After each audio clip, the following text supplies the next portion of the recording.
Are you ready to make the most of your oil and gas mineral rights? Welcome to the Mineral Rights Podcast. Get the knowledge and resources you need to manage your minerals and royalties. Here is your host, Matt Sands.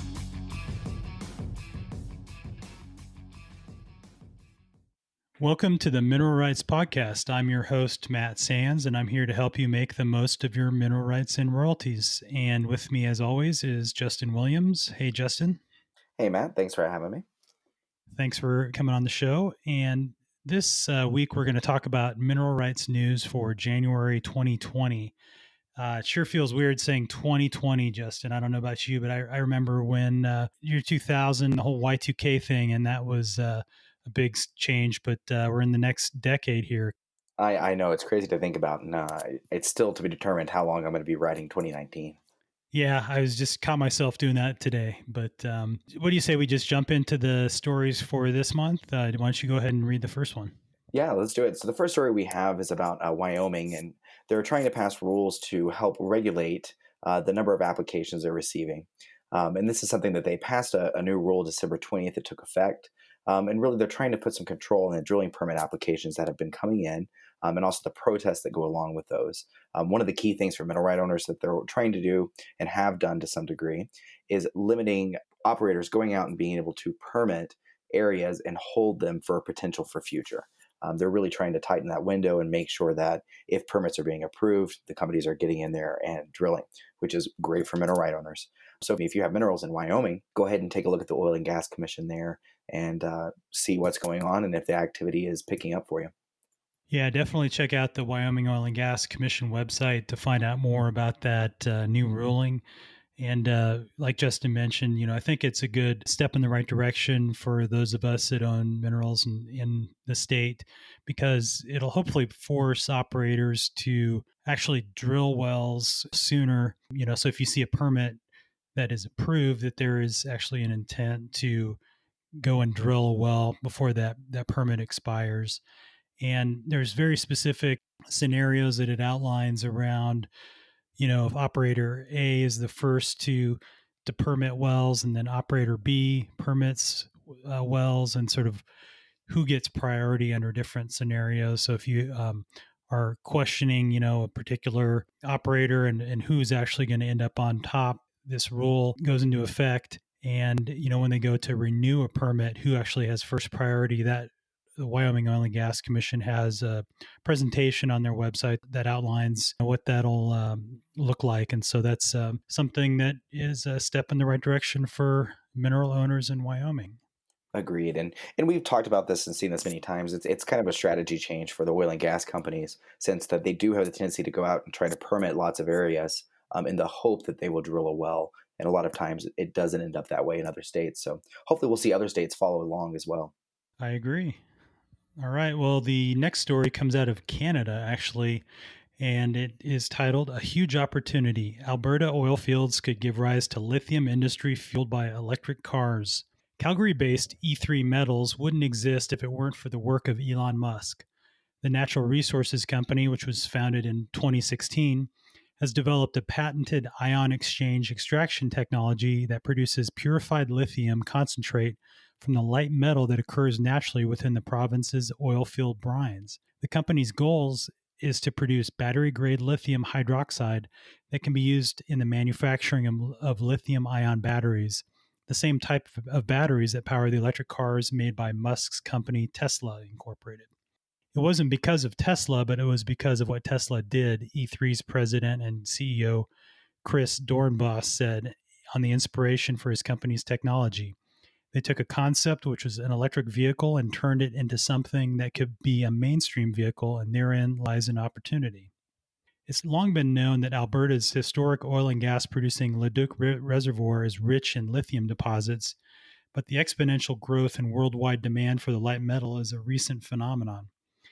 That growth is driven in part by cell phone batteries, but it's the rise of electric vehicles that's really driving the renewed interest in Alberta's as yet untapped lithium potential. And this article goes through and talks about specifics for this company and for Canada, and kind of what specifically would be done there in Alberta. But the reason that I picked this article was because this is not just isolated to Canada. There's a lot of U.S. oil and gas plays that have produced water with high lithium content. And so the reason that I wanted to mention this is because, the valuable minerals like lithium may exist in produced water that might actually help offset the cost of the produced water disposal. And produced water is a huge deal in the shale plays in the US. And you talk about the Permian Basin, that is probably one of the biggest conversations is around how they handle water, both water for fracking the new wells as well as what to do with the water that's produced. And in some areas, I know in Utah, there's a company in the US that's actually pursuing similar technology to mine lithium basically from oil and gas wells and from the brine that's produced. And what I think this means for mineral owners is if you're in an area with maybe some marginal wells or some stripper wells that are just barely eking by, but they produce a fair amount of water. If you're in an area where there's high lithium content in that water, that could actually become a valuable commodity. And so the this is just another reason when you negotiate an oil and gas lease, it's very important to make sure that the wording of that lease that it does cover all forms of minerals, not just oil and natural gas. So when you actually are going to perhaps limit a lease and make it specific to oil and gas, you could actually down the road even lease your minerals for the lithium potential. And so that could be another thing that you could end up doing separate from oil and gas.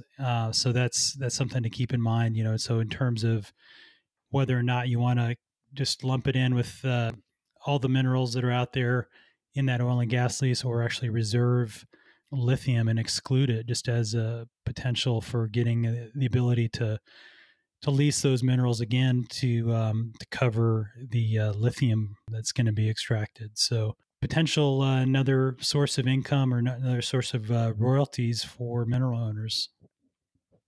Absolutely. And I think this is a really exciting thing for mineral right owners, and wonderful to see that the future of being more green is going to include the people who own those minerals. I agree. All right. Well, let's jump on to the next story. Let's do it. So the next story here is about President Obama's support for America's shale oil and natural gas. The natural gas boom has led to a cleaner power and greater energy independence. Natural gas isn't just appearing magically. We're encouraging it and working with the industry, said Barack Obama, the 44th President of the United States. In particular, President Obama supported natural gas as an essential strategy to cut greenhouse gas emissions by displacing coal and also backing up intermittent wind and solar power. Gas emits 50% less CO2 than coal and has few local criteria pollutants to clear hazy city skies.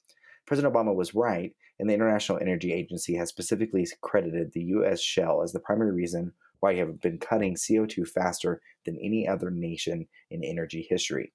This is a really interesting article that really talks about the road to cleaner energy and how big of a part the natural gas is. And with the recent talks about fracking bans and all that, I think this is something that really is worth highlighting. We've got some information here. So the Global Energy Institute projects catastrophic economic impacts of proposed fracking bans.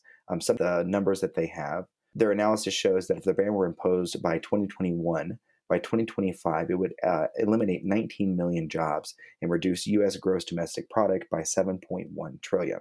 Natural gas prices would leap by 324%, causing household energy bills to more than quadruple.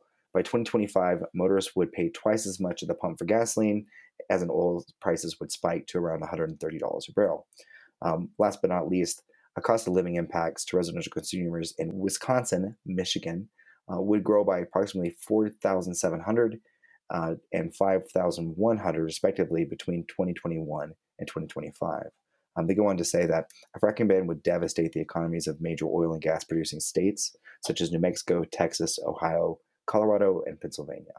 And I really think this is something worth talking about and worth highlighting that even Obama saw the potential in natural gas to make cleaner energy. And with that, the oil and gas industry has to stay intact and hopefully keep it here in America. Yeah, I agree. And I think, this article does highlight some of the statistics around the increase in natural gas production during the Obama administration. And, we always hear about, politics and sort of what's going to happen next, with the price of oil and gas. And it's, obviously hard to predict. So these numbers in this Global Energy Institute report, you have to take with a bit of a grain of salt because we just really don't know what the actual impact would be if a fracking ban were to pass, if some of the Democratic candidates that are running for president that have talked about if they actually get elected and if they do institute that, hard to say what it would mean exactly. Although it's pretty easy to imagine that it would be bad overall from the economic standpoint and certainly from the industry standpoint. And I can imagine, in total, the millions of jobs, not just direct jobs in the oil and gas industry, but those that are, support those that work in the industry or that support the industry as well, might be affected. So, when you talk about some of the things that it mentions, which I thought was pretty interesting, was related to the amount of power that's generated using natural gas. And they mentioned a statistic was that some of the states that are pushing for a renewables only approach actually use a ton of gas. And I think a lot of that is because of the lower carbon footprint of gas versus coal. And in 2018, it says, for instance, gas generated nearly 70% of the power in Massachusetts, 50% in California, and 40% in New York. And, if you happen to shut down these natural gas power plants prematurely, I think you're going to see some issues like what we've seen in California, where they have electricity power rates that are about 50% above the national average because of their directive to be renewables only. And so I think, we think about how to transition to a secure, reliable, affordable, clean energy system.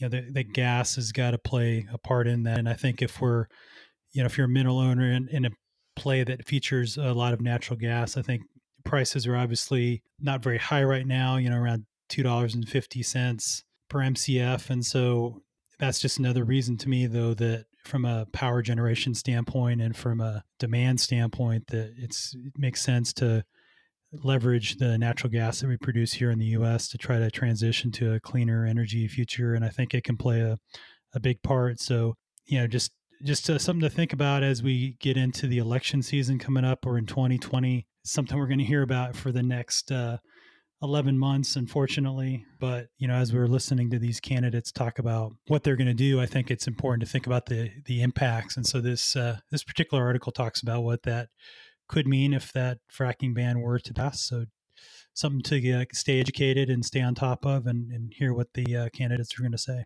Can't agree more, Matt. All right. Well, it was a short news cycle this month, but hope everybody had a happy holidays, happy New Year, and thanks again for listening to the show. If you have any articles that you come across that you'd like to have us cover, you can send those to feedback@mineralrightspodcast.com. As always, just ask a favor. Please subscribe to the show and leave a rating and review on iTunes. It's really the best way to help us out and to make sure that we're reaching everyone that needs to hear this information. So thanks again for listening, and thanks again, Justin. Thanks, Matt.